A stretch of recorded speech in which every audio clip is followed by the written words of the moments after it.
Okay. I guess thoughts on Jared, just what he was able to do tonight. I mean, he obviously another great game for him. Probably the biggest thing was the 10 assists for me. I know 34 is a huge number, but again, he kind of mostly he's been doing all kind of one way, and now that you do that, you're starting to create. They're going to send more people and create, and I thought he did a good job for the most part of getting it out to other people to create some buckets, and that's pretty fast learning, right? It's pretty fast learning because he really has taken a lot of opportunities. He's getting a lot of shots up, et cetera, but now good feel for the game, playing the game the right way. So that was the most encouraging. But he's confident and playing well, and it's certainly a super bright spot. Yeah. I mean, obviously, it's another loss, but I mean, the effort you guys gave despite missing so many pieces, you got to see that as maybe like the silver lining. Yeah, I mean, it's hard. I think again we almost did enough to give ourselves a chance to win. We kind of got away from us there right at the end, but we kept hanging in there. Caleb hit a 2 or 3 there. It was a 3-2, cut it to 4 even. And clock was down inside a couple minutes there, I think, and so we kept hanging in, even making plays, and we rebounded the ball really well against a huge team. Right, we were really scrapping, and I thought just about everybody that hit the floor provided some type of energy and spark tonight, which was pretty good in a tough back-to-back. Nick, how much has this last week or so, week and a half, whatever it is, for Jared changed maybe your vision for what the short to midterm future looks like for him, or what you envision coming into the year? Yeah, I mean, listen, I think he certainly played his way, right into the whole mix for sure, right? And I would imagine we'll still. I mean, it's a little too bad that he got hurt or whatever in that last preseason game, because I think we were planning on using him pretty quick off the bench anyway, right? But he may, you never know. See how it looks and see who's available and all this stuff, and obviously responded well to his first start, but he's got to be a candidate playing this well to get into that lineup. We obviously talked about Bona before the game. Yep. Just how do you think he handled Good. the situation? Yeah. He did great. Thought he was, lively and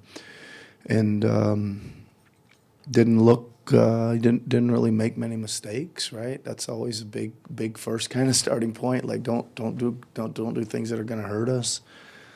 Might have got robbed on that block shot. That was really a close one. I was really close to challenging it, and I certainly now wish I would have. I think I still got one in my pocket here. It's not going to do me much good, So I thought he did good. Man, he did played hard and did a good job. This was one of Kelly's better scoring games of the season, 8 of 14. I guess, what were you seeing from him, and how encouraging is that? Yeah, I talked to him a little bit before the game, and I just felt that he wasn't being nearly decisive enough, with the ball. And I was just like, dude, when it comes over to you and you're open from 3, you got to catch and shoot it. You can't hold and survey and let everything get set up, and then to me you're taking some tough threes because you're not. You're waiting and taking some off the dribble, and I thought he did that to start the game, and he hit one or some, just like he registered to play a little bit more off the catch rather than to hold and dance with it or whatever. Made some good cutting plays, again, kind of his specialty. Got on the glass a little bit better, a couple, at least he was trying to get there and tip some balls around a little bit, but. Yeah, certainly good to see him shoot a little higher percentage tonight. What are you seeing out of Caleb? It just kind of seems like he's beginning to get a little more comfortable. He's getting there. Yeah, he's getting there. Again, I think he's the one guy that's trying to figure out, where he fits and how often he should be attacking and things like that. I thought he made some good, similar plays to last night, but he scored the basket tonight, right? Like he going in there and he just was instead of not being so indecisive, he's like, I beat my guy off the dribble, I'm into the paint, I'm gonna go vault up and score it. you know, instead of kind of looking around and then like getting stuck and like pass first, shoot later. Kind of going tonight, I thought he went in there like with an advantage, and he just vaulted up and took him. So it's good. Needs to, you know, he can score the ball off the drive. He's got a little good first step and that kind of stuff. And when he gets that deep, he's got to put the pressure on him to score.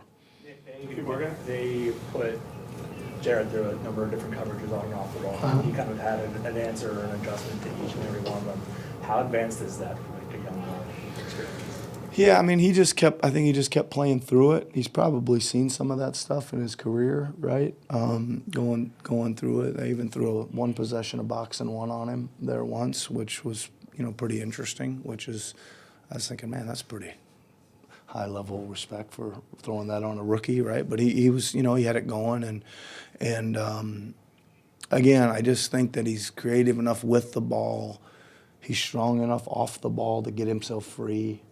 And he's, you know, he can shoot deep and he can drive it. So he's got a lot of skill set, and he's using them all. Kyle shot, I think, 60% from three of the first 6 games of the year. It's been a struggle since then. Do you attribute that to anything specific beyond just the ebbs and flows of a season? No, I mean, he's played a lot of minutes too, probably a few more than we would have liked. But again, I thought he came out and he took them. Like you got to take the rhythm ones, and I thought he took them and kind of gave our guys confidence to take them. I loved how aggressive we were most of the game, just stepping in and taking those threes, right? So just tough back to back, a lot of minutes for him. Yeah. As you guys have on this road trip, I mean, do you expect Tyrese to, you know, be with you guys, maybe possibly get back on the floor? Yeah, I'm not exactly sure on that. I think Friday they're giving us an update on him. Be great if he could join us on this road trip. Right. Yeah. Thanks, guys. Okay. Thanks, everybody. Thanks.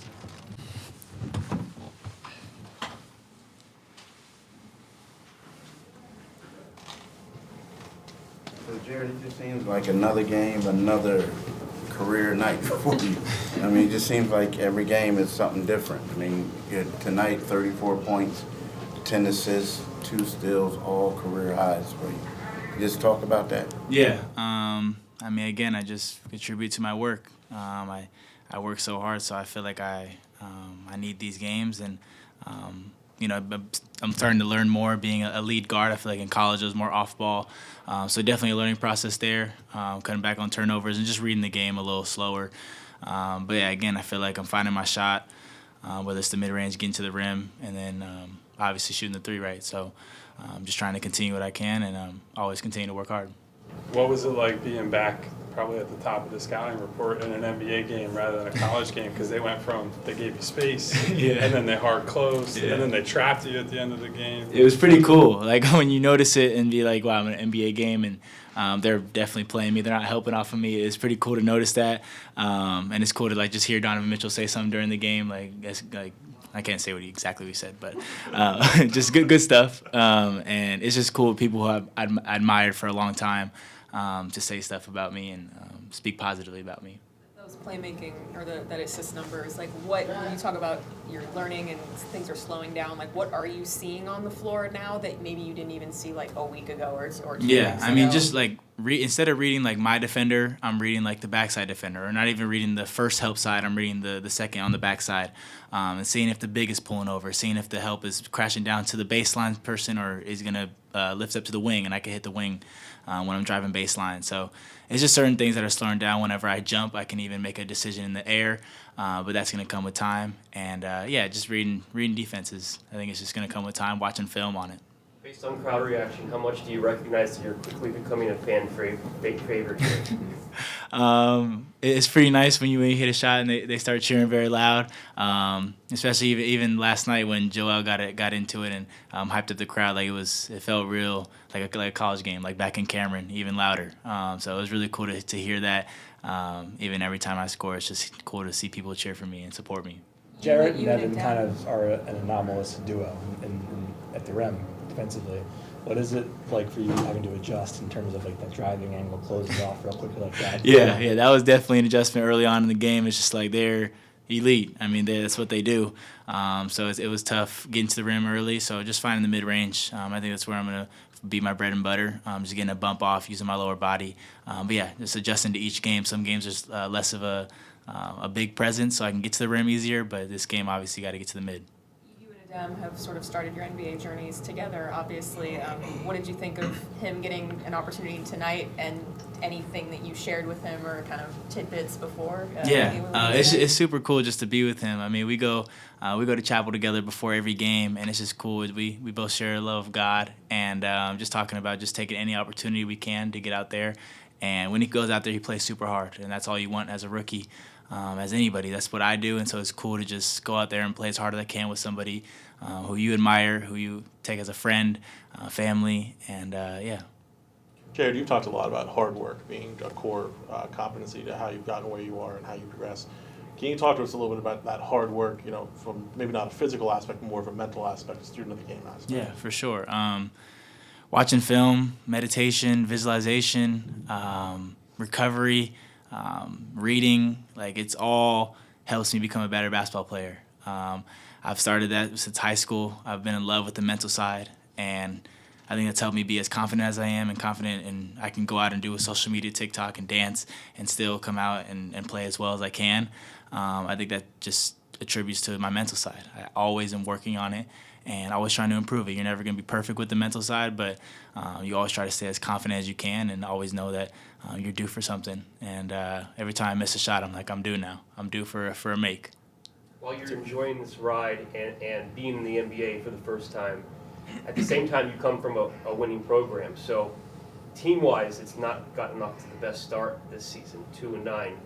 How do you handle that? What are your thoughts on that as you guys try to bounce back from the start? It's definitely different because you want to play well, but you also want to win. And every stage I've been on since high school to college, even if I play bad, it's usually okay because we won. But now it's kind of flipped, and so I got to learn to just not be complacent with just playing good and losing. But I'm also just learning how to even play good on the court. So it's a balance for sure, but just talking to the vets, and we know we're going to get back right, and even with everybody out, we can still find ways to win. 34 points is the highest total for a rookie this season in the NBA. You were drafted 16th. Do you hold any of that as a little bit of a chip on your shoulder of motivation that 15 guys went before you? Yeah, of course. I mean, you'd be lying if you think I believe that there's 15 guys better than me. To have that confidence, you have to go in the NBA and I think I'm the best player on the court. Anytime I step on the court, even if it's Donovan Mitchell, I got to believe I'm the best player because there's no way I'm going to play well if I don't. So in this draft, I was definitely got my eye on people who I want to play, and just always play with a chip on my shoulder no matter what it is. With your visualization, does that change at all? Does that look any different as you have these experiences and the success? Yeah, I mean, not really. I've always tried to not even visualize I visualize a shot going in, but I like to visualize the little things like coming to a locker room after a win or coming out the game with a smile. Certain things like talking to coach on the sideline, certain things I know that'll help me be a better basketball player, if that makes sense. Getting a hustle play. I just like to visualize certain things that may not be making a shot. That might get me going to make a shot. So I love visualizing everything. I do visualization workouts if I feel tired. I think visualization is a huge key for my life, and I hope a lot of people will try it out because it really does help. And I think it's helped me get to where I'm at. Embiid, Allen Iverson, and Jerry Stackhouse, the three Sixers who, as rookies, scored 100 points over a 4-game stretch. You became the fourth tonight. What's it like to have your name kind of counted among those names? I mean, that's crazy. There's no words for that. It's crazy to be in the same category. I mean, I can't even say it, but as Allen Iverson, that's nuts. So I'm just blessed and just got to continue to work and never get complacent, and got to add a W to the column. Speaking of visualization, do you visualize yourself becoming a full-time starter this year? Not quite. I just visualize just winning basketball games and finding my role, man. Just whatever I can to help this team win, no matter what it is. I'm gonna visualize that. Thanks, sir. Thank you. Appreciate it.